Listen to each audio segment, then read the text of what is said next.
everybody. We'll get started here in a couple of minutes. Nice work to those of you who are early. Excellent.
Well, all right. Let's get rolling. So hopefully you guys and gals can hear me okay over the tornado test sirens.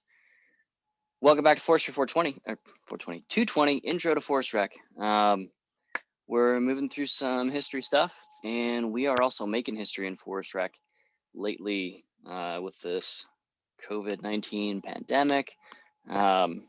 There's some amazing stuff going on relative to this particular career field in forestry, thanks to COVID, as weird as it is to say that. So we don't want to make light of the 3,000 to 4,000 Americans that are passing away every single day, and the 76% of hospitalized people with COVID that 6 months later are still dealing day to day with some pretty serious things like fatigue, loss of motion, hair loss. Like COVID is legit bad news, of course, obviously, but it has led to some pretty interesting and unique things happening in the world of forest rec.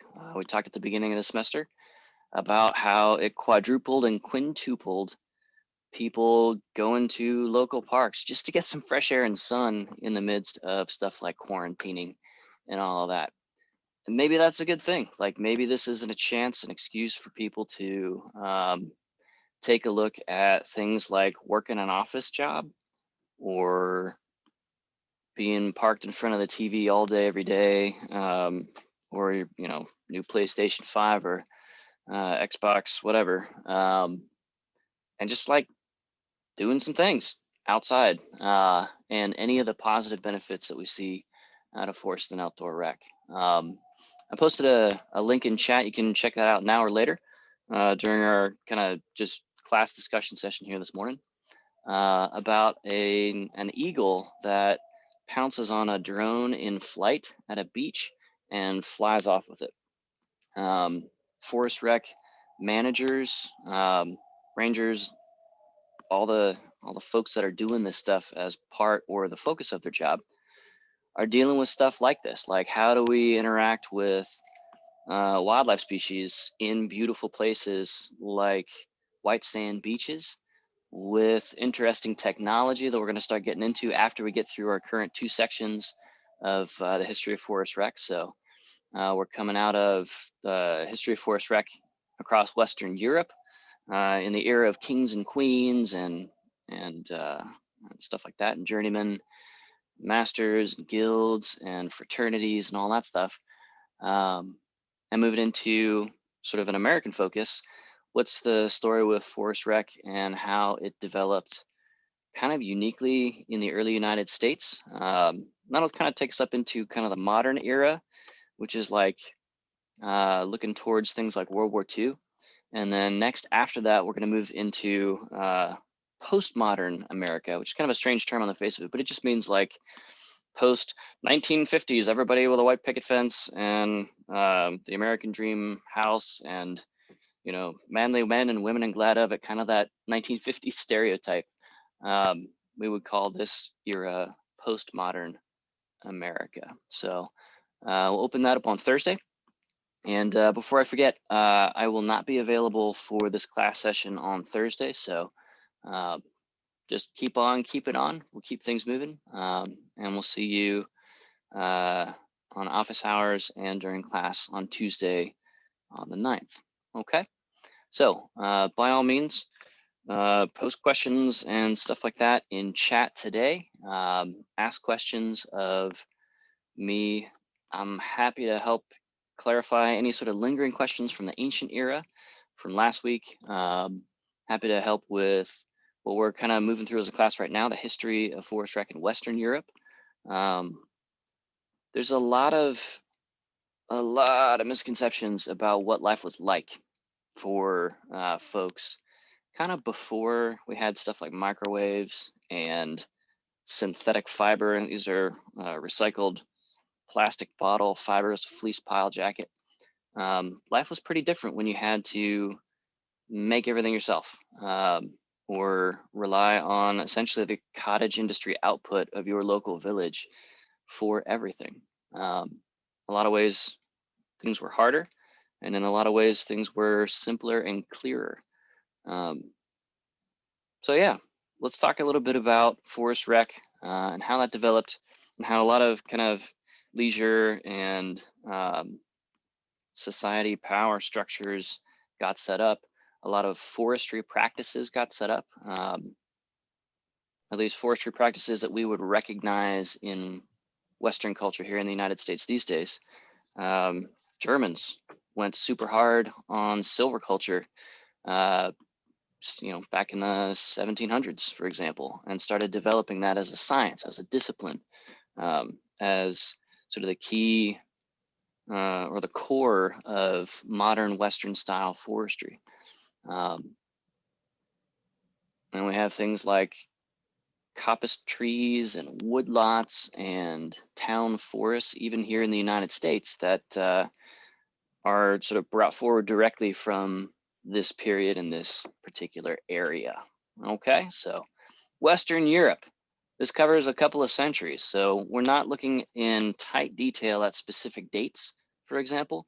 We are looking for kind of through threads. What are some connecting lines bringing us from the ancient era through Western Europe, through early and modern America, up to where we're at now with postmodern America. And then we'll, of course, jump off into the near future. So with that big old preamble for about 6 minutes, what questions do you guys and gals have? Raul.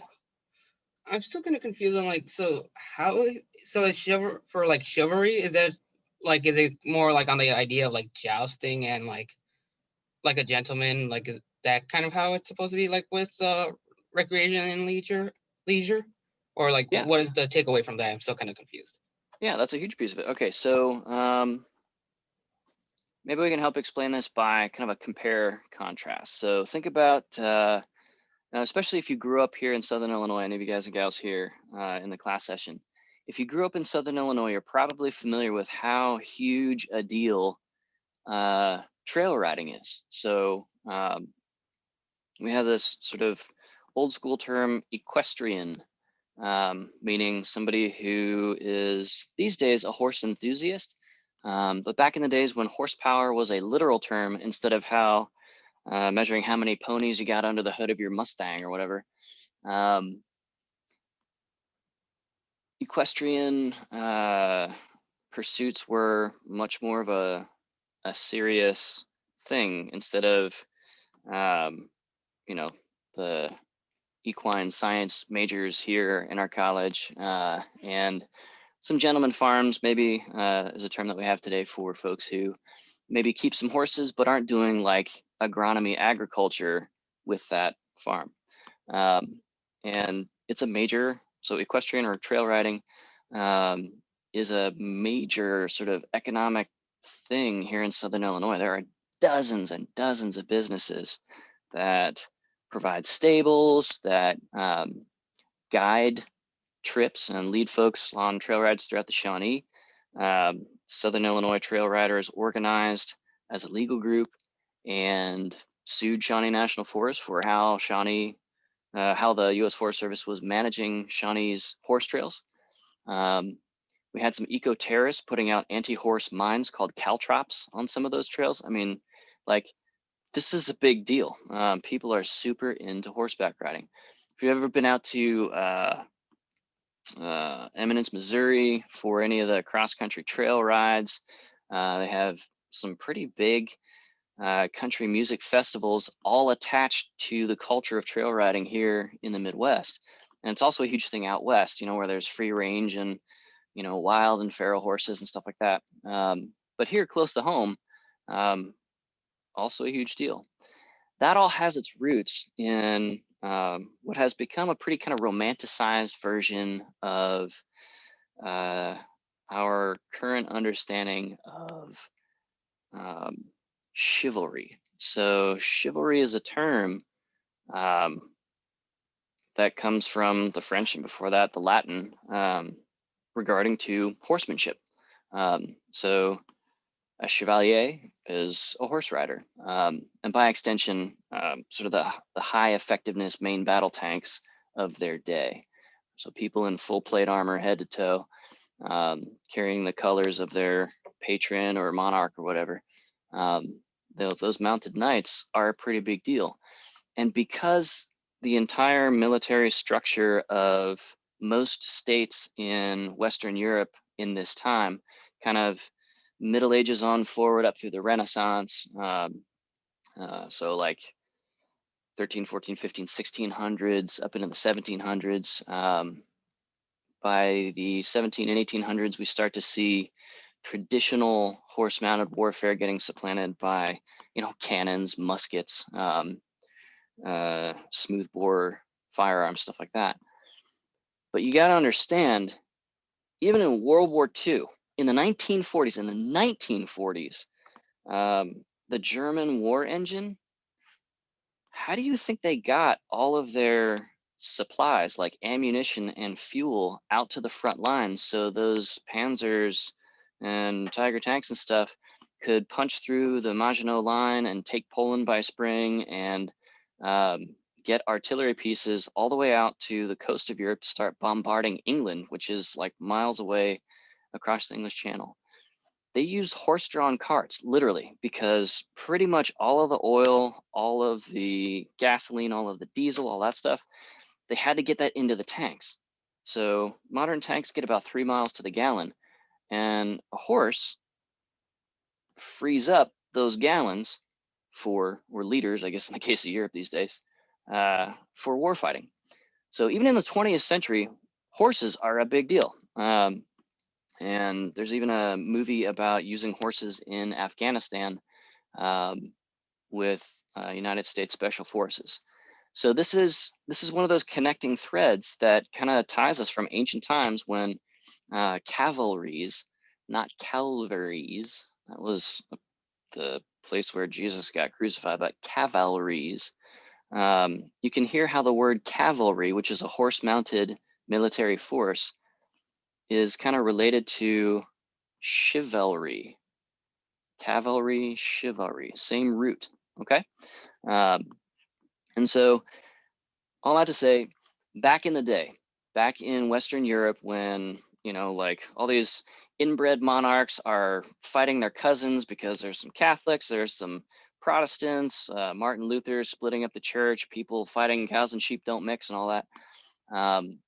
The focus, the leadership of those military efforts was pretty much by default horse mounted, right? So your knights, your cavalry units, stuff like that.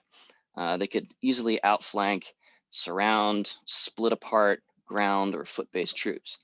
And because those troops were so valuable, you could not afford to lose too many of your knights, because they're not just the highly effective warfighters, they're also politically the people in charge of the foot-mounted units. They are the landowners, the noble, the gentry, that have the entire economic and industrial support system sort of holding all of this warfighting capacity up. Super, super valuable. And so chivalry is a codification of rules around, okay, when a knight gets unhorsed in a tournament, the tournament stops, it pauses, so that we can tend to that knight who might have landed on his head or stopped his fall with his neck and shattered C2, C3 vertebrae, something like that. That's a big deal, because you're not just losing a potential warfighter who's practicing their skills in some of these tournaments. The modern equivalent would be like tank drivers practicing in the X Games. By driving rally cars or monster trucks, something like that, to just kind of pick up some of those vehicle handling skills, so that they're more ready to be effective tank drivers when we are storming Iraq with Operation Desert Storm and Desert Shield, and that sort of thing. Okay. So the basic idea, Raul, is that we're talking about chivalry in a forest rec class, because one of the reasons that horseback riding is so popular these days is because there's centuries of history and tradition and custom around these knightly tournaments. There is prestige, there is sort of the human animal emotional attachment that a lot of people still acknowledge today as a big deal. There's a group of horseback riders here in America that call themselves horse girls. And it's affectionate, self-referential term of, these gals are super into horses. Like, they just absolutely love taking care of these animals. They're expensive. They digest poorly. You got to give them a lot of food so that they get a little bit of nutrition.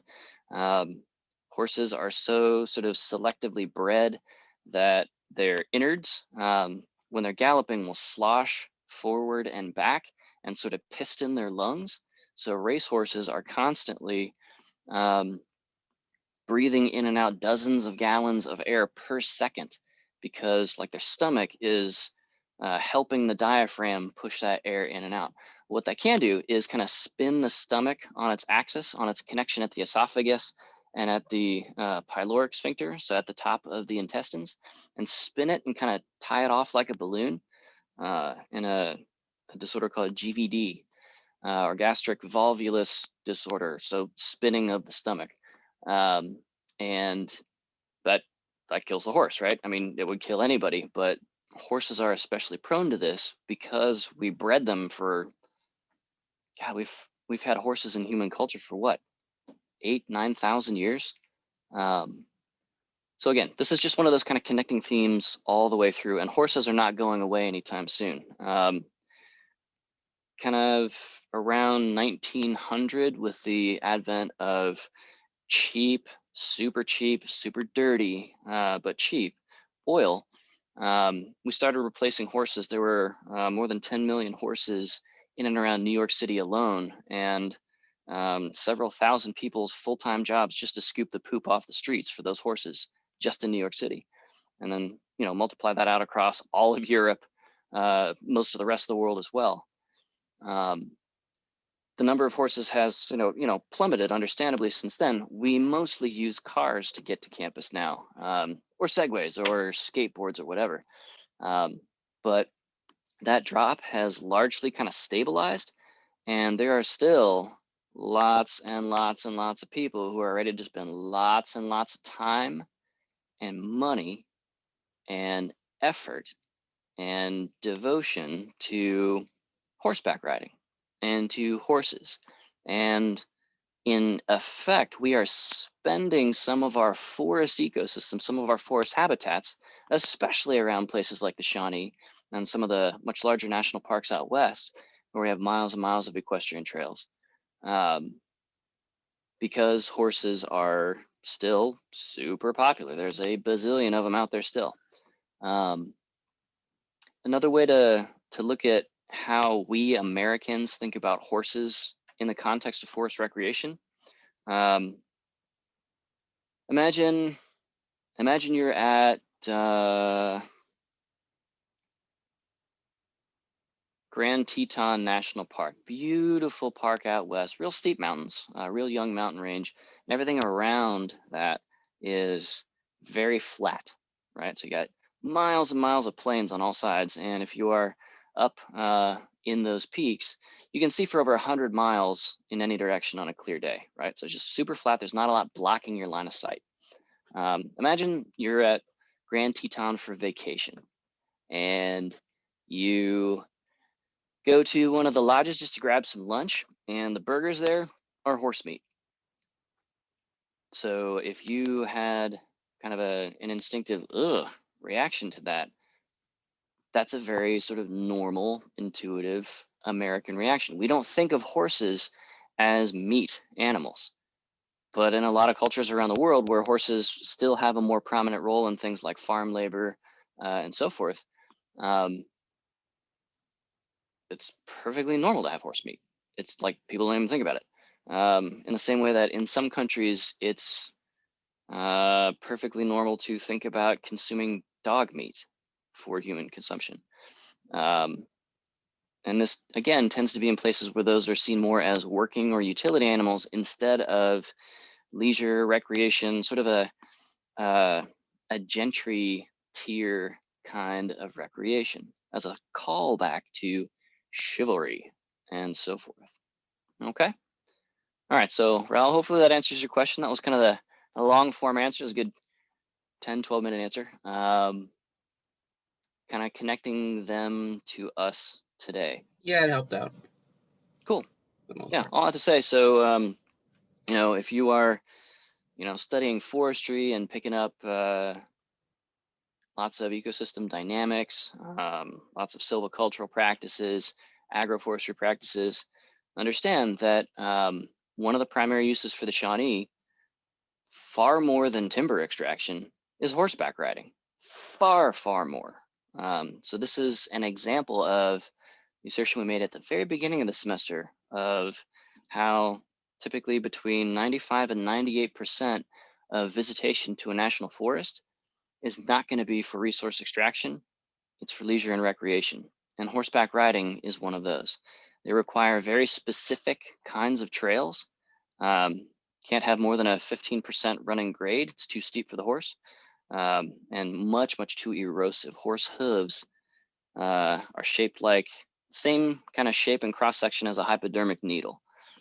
So they hit the ground, they dig into the ground, and they push off and in some cases dislodge some of that soil surface and make it loose dirt, which is much more highly erosive. So you got to do more trail repairs and stuff like that for a poorly designed trail. You're going to need much bigger parking lots, and you can't curve your roads too sharply where you're going to have horseback use, because horse trailers now, they're the size of full-size RVs. Even at the Illinois State Fair every year, the Illinois horse industry has kind of a real big trade and enthusiast show. It'd be like Comic-Con for horseback riders. Thousands of people show up, thousands of horses on site. So, saddle makers, like tack and harness makers, horse culture folks, so farriers who are shoeing horses, but also making like decorative horseshoe, I don't know what the term is, kitsch, like a horseshoe that you would nail on your kitchen wall because it got like, God bless this home or something like that, instead of like being on the horse's hoof getting walked on. Like there's all that stuff around there, and it's huge. It's this huge convention every year just in the state of Illinois. So as a forester, we're trained to obviously be pretty good with trees, but to be a functional forester in most national forests, you're also going to have to know at least a little bit, just at least a passing familiarity of the needs and goals and motivations and kind of threats facing horseback riders. So this is why I'm kind of bringing chivalry into our discussion for forest rec management. We want to know kind of where this is coming from, how people think about horses and what they need. Mountain bikers, for example, are absolutely legit terrifying to horseback riders because horses are prey animals. They see differently, they see a different color spectrum than we do. So it's closer to black and white or monochrome. So light and dark values instead of colors. They can't hear a mountain bike coming particularly from behind, typically at high speed. And to a horse, a mountain bike looks like some weird human mech hybrid that doesn't move like an animal. And as a prey species, horses can be kind of skittish and freak out as the mountain bike blasts by, throw the rider pulls a Christopher Reeve, gets paralyzed from the neck down, everybody's pissed off. And the mountain biker's like, I'm just trying to ride my bike on a trail. So as a forester, sometimes you gotta be aware of those dynamics and manage your trails accordingly to keep everybody safe, but also having a good time. So maybe that is opening up a mountain bike trail network over here and a horse trail network over here. Or maybe you've got one trail network and they can use it on alternating days, but never the two shall meet because the safety risk is just huge. Okay. Awesome question, Roll. There's a lot to unpack there and more than we have kind of time for in that PowerPoint. So kind of open that up a little bit more today. What other questions you guys and gals have about the Western Europe section? Or again, we can close off any questions about the ancient era as well, that first unit that we started last week.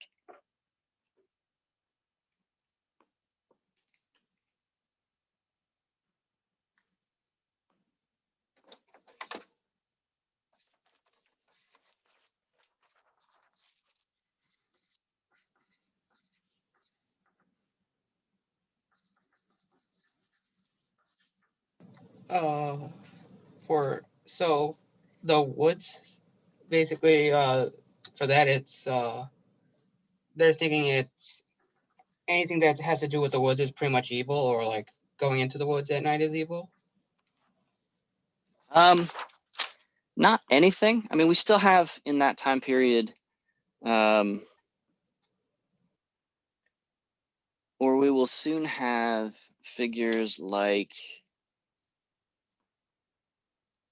Daniel Boone, not too far from us. We'll have the Lewis and Clarks and stuff like that.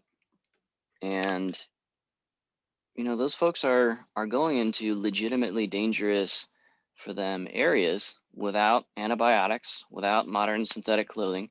The Lewis and Clark expedition used an enormous air gun that took like 3 people to cock against the trunk of a tree, partially because the muskets they had access to at the time were super loud, not particularly accurate, and could broadcast the presence of that expedition to hostile Native American nations who, for a lot of good reasons, didn't want white folks sort of traipsing across what had been their land for millennia. So that's kind of the dynamic we're moving into with this perspective on how people thought about forest ecosystems back in the day. Now, in a Western Europe context, it's going to be a little bit different than in North America. So we'll get into early America's cultural history and around forests here with this next section kind of opening up today. But the stark contrast with Europe here is that Europe has been settled and developed for centuries by this point. Okay, so the only reason that the Black Plague was able to spread around Europe and kill tens of millions of people, like 40–50% lethality rate, was because there were enough villages all over Europe and they were connected enough that they could, that the bacterium that causes the Black Plague the bubonic plague. That was the only way it could spread. So that was an earlier pandemic, and that is a clue for us on kind of things like population density and how much people are able to travel between what earlier would have been very disconnected, smaller settlements. Okay, so Europe is largely a tamed landscape. Later on in the semester, we'll talk about why this made the concept of wilderness, places that are supposed to stay big and primeval and remote and a little bit risky, but cool as a challenge. And you get some good solitude and personal development by, going to a wilderness area and backpacking solo or with a small group or whatever, and not having a bunch of safety and security nets underneath you. That was a completely crazy idea, or it would have been to folks in medieval and Renaissance Europe, because they didn't have any wilderness like that. If you think about the story of Robin Hood, that was people, taking from the rich, giving to the poor in the king's wood, which is a known quantity of space. It's set aside as primarily deer and fox habitat at that time, so that the king and his sort of inner circle of nobles could go on things like deer and fox hunts. They would have called them hart, H-A-R-T, hunts instead of a fox hunt or a deer hunt. But the basic idea is their forests back then were primarily useful as woodlots. Their forests back then were, to the extent they were used for leisure and hunting, that's the realm of the nobles and the king, period. So their forests would look a lot to us, would feel a lot to us more like parks, where it's kind of it's a forested space, but it's also kind of a tamed space instead of being wild and scary, okay? So you got to go back to kind of the time of King Arthur, and the historic Roman figure. So like the first couple of centuries in the first millennium CE or AD, depending on your theology, to get to a place where the forests were seen more as, in Europe, the forests were seen more as a dark and dangerous and mysterious place. In Iceland, to this day, you can lose your property, like the parcel that your house sits on, if your community believes that you are mistreating the gnomes and the fae folks, so like pixies, fairies, redcaps, that sort of thing. To this day, you can be stripped of your property if folks living in your community think that you're mistreating those other non-human residents of the area. No joke. This is a thing. So yeah, people have some pretty strong ideas and beliefs even now about what's out there. And we see in a lot of different cultural mythologies that forests, anything outside of the city, the wildlands, the hinterlands, Mount Olympus is often like cloaked in fog at low altitude, clouds obscuring the top at high altitude. And that becomes in the ancient Greek mythos, and by extension, sort of the appropriated Roman mythos. That's where the gods live. That's where heaven kind of intersects with, or the ancient Greek heaven intersects with earth. Okay, so we have people's attempts to understand the world around them and to rationalize the dangers of the wilds around them, as these are wild and savage and in some case dark places. As Christianity starts to sort of take over the European map, you have sort of an initial spread with folks like Valentine evangelizing out through England and eventually Ireland and stuff like that. And then you have Islam spreading as far as like Spain, kind of taking over the Mediterranean in the like 400, 500, 600, 700 era, establishing a bunch of stuff. Then you get the Crusades kind of pushing back on that, and Islamic folks not really being cool with getting attacked in their homeland, so everybody fighting over Jerusalem, and all of that. So it adds this kind of moral, so this good and evil perspective on land, on territory. In the Scandinavian states, so Norway, Sweden, Finland, you know, the mythos around trolls and the Norn, as sort of human-like or demi-human things that are not necessarily safe or good or pro-humans. You know, you see a bunch of that language coming through in Nordic and Viking mythos and so forth. Okay. So all I had to say, yeah, people have turned to storytelling to, when I use the phrase creation myth, that's not myth in the modern sense of this is fake news. It's myth in the sense of a story that attempts to explain reality within the context of a shared cultural understanding, like a pantheon of Greek gods or a pantheon of Norse gods, or basically a pantheon of 1/3 in Christian creation myth. Okay, so whatever your particular worldview is, I'm not coming at you by calling it a myth. I'm saying that is a creation explanation story. Okay, so that's kind of one difference between myths and legends.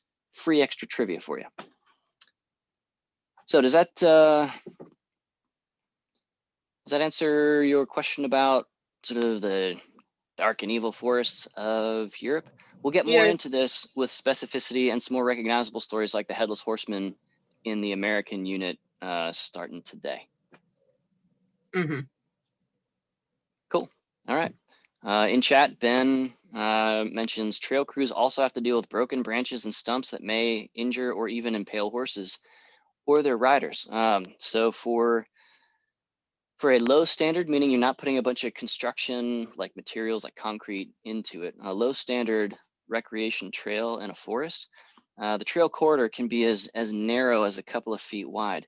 But for equestrian trails, where the agency or the landowner has even an inkling that horses are going to be on it, the minimum tread width goes up to like 5-6 feet, and then you have to clear an additional several feet, typically again 5 or 6 more feet on each side, so that like overhanging branches, brambles, and stuff like that, if you are riding by, and particularly if your horse gets spooked and starts, you know, panic galloping away from a perceived threat, none of that stuff is leaning into the trail and catches a stirrup and rips you out of the saddle at high speed.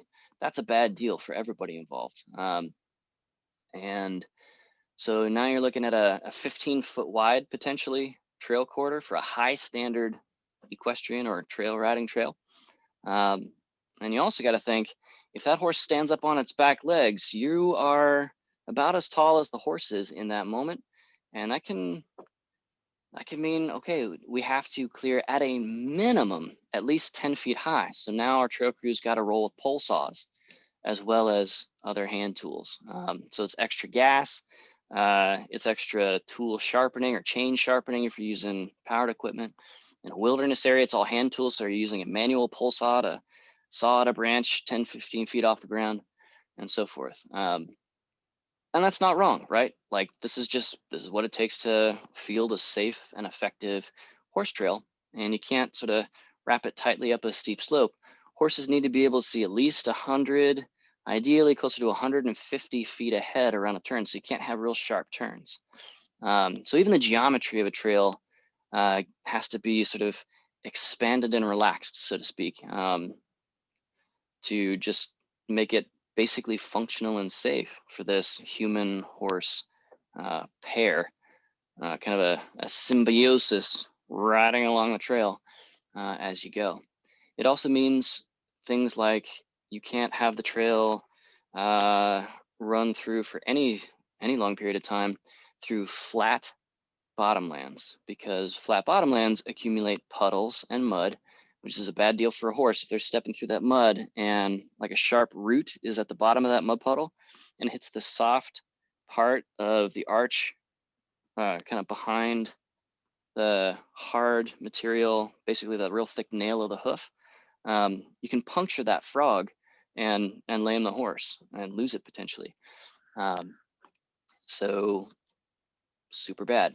And those puddles can also harbor a bacterium that is highly pathogenic to horses. The name is escaping me right now, but if your horse is drinking from standing water puddles, it can get real sick real fast. And so, that locks away certain parts of the landscape that are just not safe for horses to be in. Now, we can have horses doing stuff like river and stream crossings, no big deal, that's fine. But here again, horses need bigger, much sturdier bridges. And while a human can walk across a bridge, like a rope bridge, for example, where you can see down through the slats of the decking of the bridge, you can see and understand intuitively, all right, I can see the stream down below, but I'm safe, I'm fine. A horse, again, their vision is different than yours. They have a wider field of vision, almost 360, but they don't see in color as well. They can't process shape and they can't attribute shapes as well. So if you walk by a boulder with a horse on the same side always, the horse cannot understand if you pass on the other side of that boulder that it's the same boulder. It evaluates that as a new and potentially threatening thing each time. So it's a lot of work. It's a lot of work to design a safe horse trail that kind of factors all of these things in. And it's not wrong. It's not wrong or bad or too expensive to make good horse trails. It's just, it takes a little extra, as the Zoomers would say. All right, so Ben asks, what about drainages in those areas? Referring to where we have mud puddles and water kind of sitting or standing water in bottomlands. So kind of the definition of bottomlands is there's no nearby lower elevation to which you can drain those puddles. So especially in 420 and in wilderness management, so park management and wilderness management, the senior level classes, we get into more of the technical details of what do you do with a trail that has to cross some kind of bottomland, and there's no place downward for you to drain water standing in the trail or standing right next to the trail. There's no place for you to get water out of the trail. When you build a trail surface, if you make it flat, as people use it, they're going to compact the soil and the trail itself becomes the drainage ditch. That's bad. That water is entrained or stuck in that space because it's just going to go downhill. And the local downhill is just right there.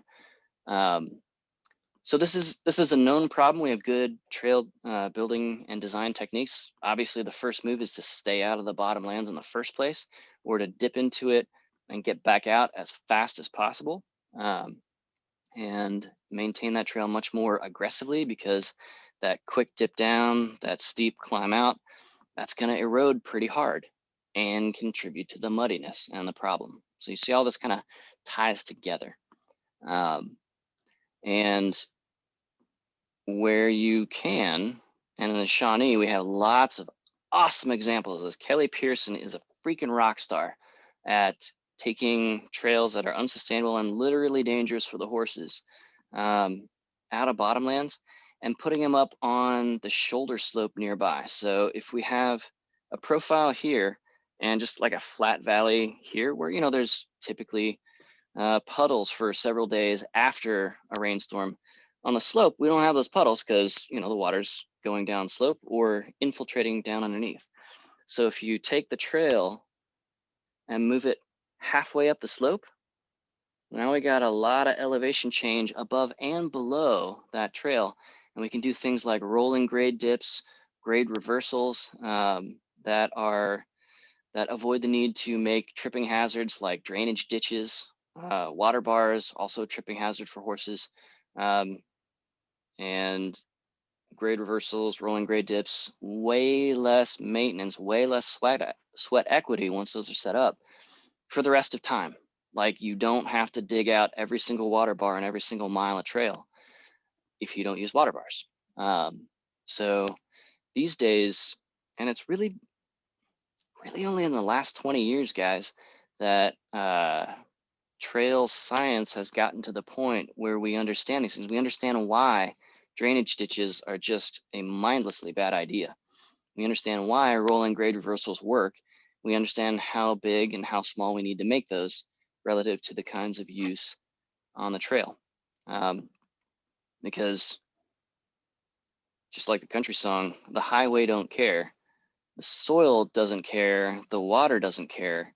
It's going to respond exactly how our design tells those things to respond. We can keep the soil in place with our designs. We can wash it downstream into water bodies and ruin fishing opportunities for everybody downstream, in some cases for miles downstream by sediment transport. Or we can put in the sweat equity one time to make a beautiful, sustainable, well-designed, smartly adapted to that landscape trail and never have to worry about it again. We'll do very occasional maintenance to cut back some of that vegetation, of course, keep the trail corridor open. But if we're addressing mud puddles, that's a drainage issue and that's a fundamental design flaw. Like, those mud puddles are always going to be there. They're just always going to be there.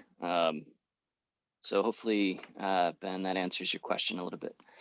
But again, so this is just an advertisement for Take Park Management. We go hard in the direction of trail design and construction. Some of my students have gotten full-time permanent positions, even on the Shawnee, with working their way in on trail crews. And it's good work. Like, it's good, honest, good. Like, a bad day in the woods is generally still a pretty good day. Am I right? Yes, you're absolutely. So this is a thing. Trail work is a. Yeah. And we have some opportunities for this at Touch of Nature.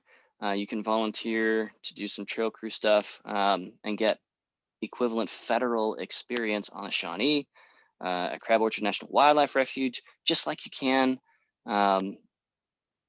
getting certified, jumping on a volunteer wildland fire crew, and getting some experience that way, and so forth. All right, Samantha's question in chat, and also to her credit, by email earlier this week, was where do we turn an extra credit? That's right, Samantha is blowing out some of you guys and gals. She is way ahead of the game on this. While I'm talking to you guys through extra credit, just as a reminder from our first day of the syllabus talk, let me go ahead and open up a course Dropbox for that right now while we're thinking of it. Okay, so this is going to be extra credit. It's not just a clever name. And each of these is going to be marked as 100 points. It's just an arbitrary number. Each of these will be worth one like perfect quiz score. And I adjust the point totals at the end of the semester based on how many quizzes we have time and interest to do. So again, the 100 points, just a made up number. This will count as one quiz, however much that ends up being. All right, I'm going to set the final due date for 5/7/2021. So the end of exam week, and that is good to go. All right. And the instructions for the extra credit opportunities is caption photos of you in any outdoor setting and in a place or forest or park or campus lake or wherever, any place where one piece of the explicit management for that place includes forest and outdoor recreation. So basketball court, not so much. That's not forest recreation, that's sports. And we already drew that distinction. Stuff like Frisbee golf, again, it's outdoor rec-ish, but it's more of an outdoor sport that is not so much resource dependent. Okay, so in a place where Forest Rec is part of the management of that place, comma, using one sentence to ID anything we have talked about or read about or practiced in this course. So let me know what you're looking at or have experienced. Or if you don't have photos, not to worry, you don't have to spend money to win this class. Or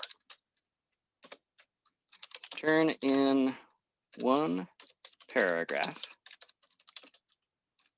explaining the same.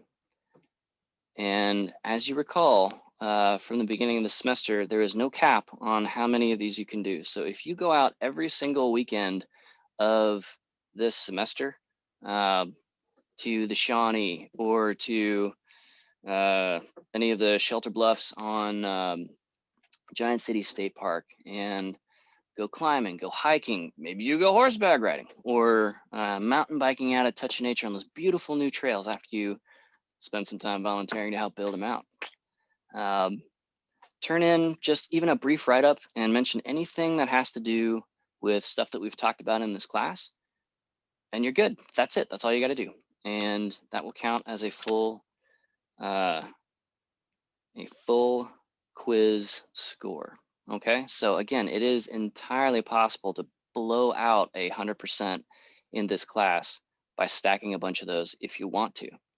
Okay, so that's a nice gentle security blanket against like test anxiety and all of that, and also a really good excuse for you to go to Giant City or Crab Orchard or Panther Den or Touch of Nature or Campus Lake. Like this does not, you don't have to have a car even, you just like go play around on campus, do something and see if you can find anything we talk about in this class, okay? If you are walking along a trail in the Shawnee and you're kind of slaloming around piles of horse poop, we're talking about this stuff today, right? That's fair game, okay? And again, just one paragraph. I'm not looking for a huge essay on this because we have a lot of other stuff to do. And a lot of students find online classes pretty stressful.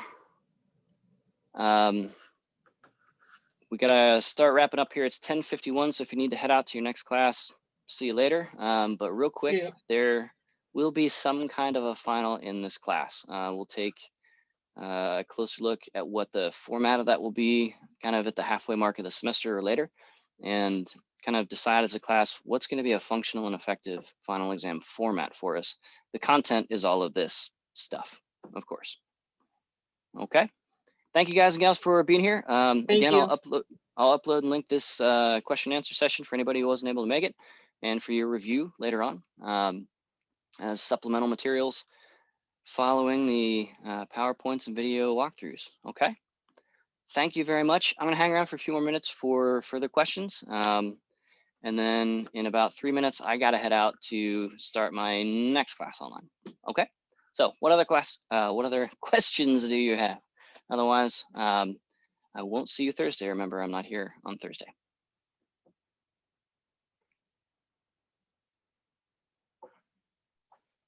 Other questions?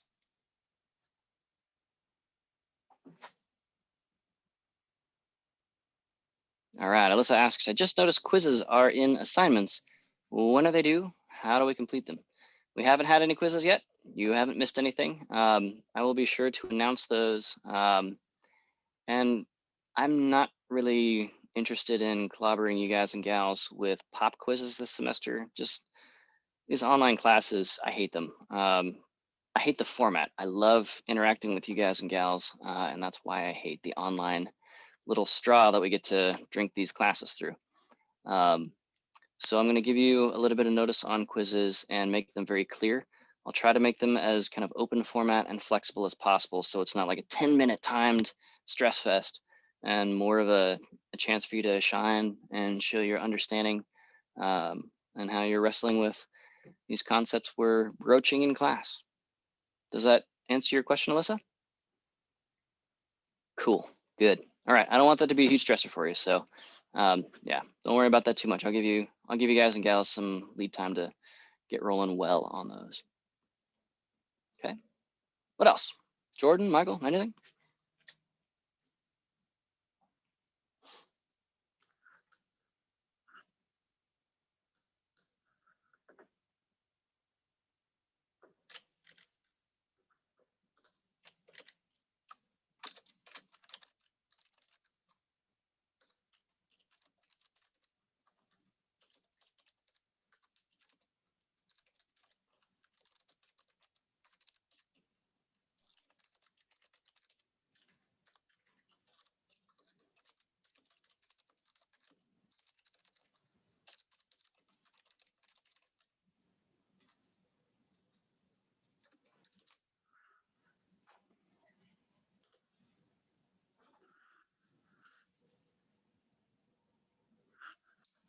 Yes, I'll have open class hours later on today and so forth. Okay, I might just be in audio format there. My reception where I got to head out this afternoon is not as good, but I'll try and be there, of course. All right, see you guys later. Thanks for a good meeting.